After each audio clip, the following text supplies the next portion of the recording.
भगवती शरण दर्शक बंधु जानिबा आज नक्षत्र जन्मजात फल प्रकार भेद विषय वस्तु उपरे आगु आम जानी सारीचु।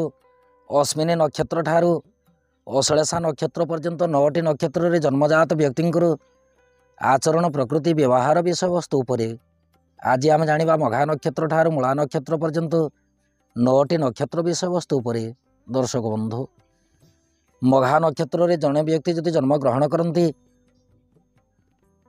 मघा नक्षत्र हेउछि केतुंक नक्षत्र। एणुक मन मध्य सदा सर्वदा हिंस्र प्रकृति रही थाए। साहसी धैर्यवंत बलवंत होगा सहित शरीरर मांसपेशी सदृढ़ रही थाए। कार्य दक्षता गुण मध्य सदा सर्वदा अनवरत रही थाए। अल्प संतानयुक्त होगा सहित स्त्री क्लेशी होती। मन मध्य आसक्ति चित्त रहा सहित प्रबल धन संपत्तिर अधिकारी होती।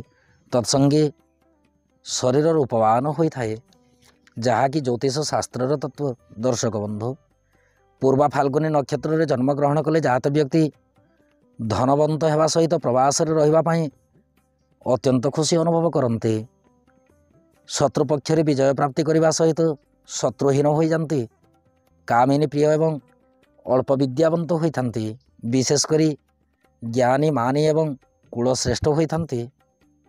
उत्तरा फाल्गुनी नक्षत्र रे जड़े व्यक्ति जदि जन्म ग्रहण करती ताहेले जात व्यक्ति अल्प क्षुधा है मात्र कि न खाइला पर्यंत शांति रही पारती। जहाँकि प्रबल क्षुधातुर गुण देखा जाए। धनवंत होगा सहित दाता गुण मध्य रही थाए। सुखाद्य भोजनकारी क्रोधी गुण विशिष्ट सत्यनिष्ठायुक्त एवं अल्प मात्रा स्त्री ठारू ये गंजना मध्य पाई थांती। जहाँकि स्वामी स्त्री मध्य अनवरत कली कईजा लागिकी रही थाए। हस्ता नक्षत्र रे जन्म ग्रहण करिथिबा व्यक्ति दुख सुख समान भाव में भोग करिथांती। अर्थ लालसी होगा सहित राजकीय कर्म करिकी जीवन जीविका निर्वाह करिथांती। दर्शक बंधु हस्ता नक्षत्र अधिपति होचंती चंद्रमहाग्रह।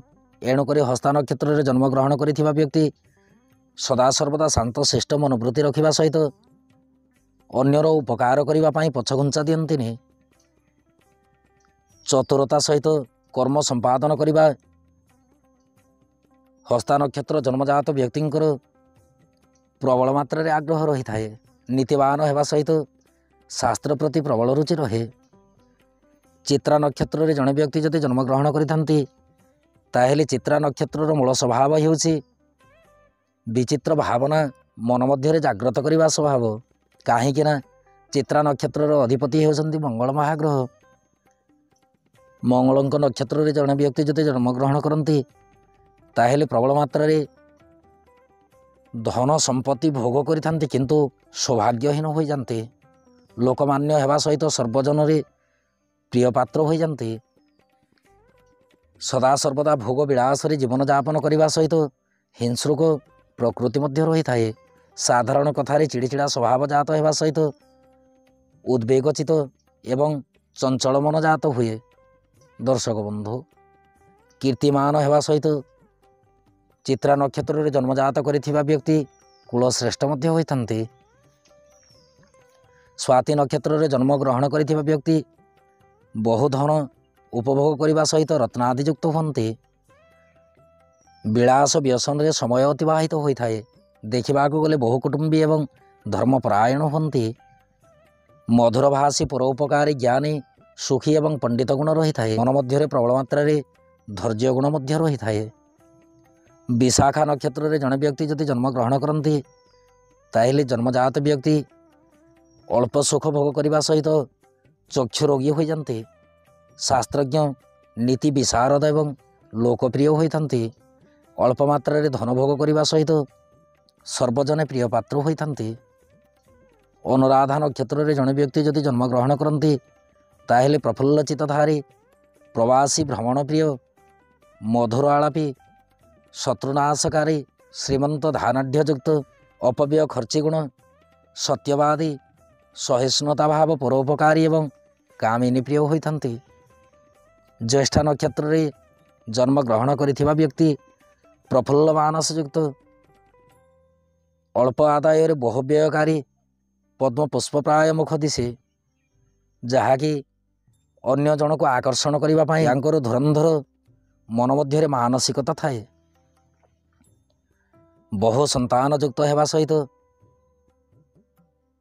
ଅନ୍ୟର ଉପକାର କରି ଅନ୍ୟର ପୀଡ଼ାକୁ ମଧ୍ୟ ଇଏ ନିବାରଣ କରିଥାନ୍ତି। ଦର୍ଶକ ବନ୍ଧୁ, କେତେକାଂଶ ସ୍ଥଳେ ଦେଖିବାକୁ ଗଲେ ଜ୍ୟେଷ୍ଠା ନକ୍ଷତ୍ରରେ ଜନ୍ମଜାତ ବ୍ୟକ୍ତି ଅଳ୍ପ ସନ୍ତାନ ଯୁକ୍ତ ହେବା ସହିତ ମନ ମଧ୍ୟରେ ଅଶାନ୍ତିର ବାତାବରଣ ରହିଥାଏ। ଯଦି ଜନ୍ମଜାତକରେ ପଞ୍ଚମାଧିପତି ଦୁର୍ବଳ ଅବସ୍ଥାରେ ଥାନ୍ତି, ତାହେଲେ ଜ୍ୟେଷ୍ଠା ନକ୍ଷତ୍ରରେ ଜନ୍ମଜାତ ବ୍ୟକ୍ତି ସନ୍ତାନହୀନ ମଧ୍ୟ ହୋଇଥାନ୍ତି।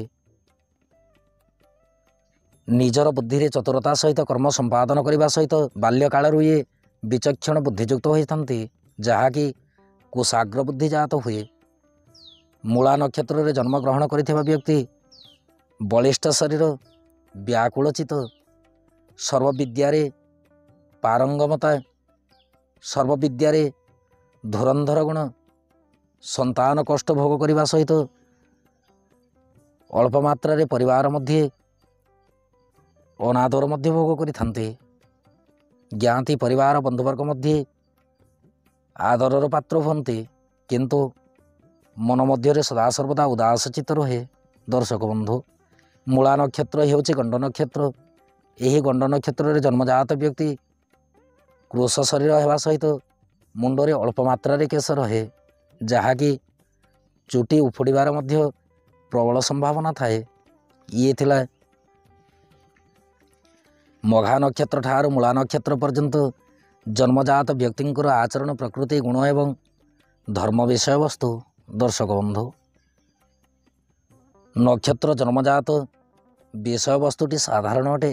ବିଶେଷ କରି ଜନ୍ମଜାତକରେ ଜନ୍ମକୋଷ୍ଠୀରେ ଗ୍ରହମାନଙ୍କର ବଳାବଳକୁ ନେଇକି ଜନ୍ମଜାତକ ଆଚରଣ, ବ୍ୟବହାର, ପ୍ରକୃତିକୁ ଅନୁକରଣ କରିଥାଏ, କିନ୍ତୁ ନକ୍ଷତ୍ରର ମଧ୍ୟ ବିଶେଷ ପ୍ରଭାବ ରହିଥାଏ।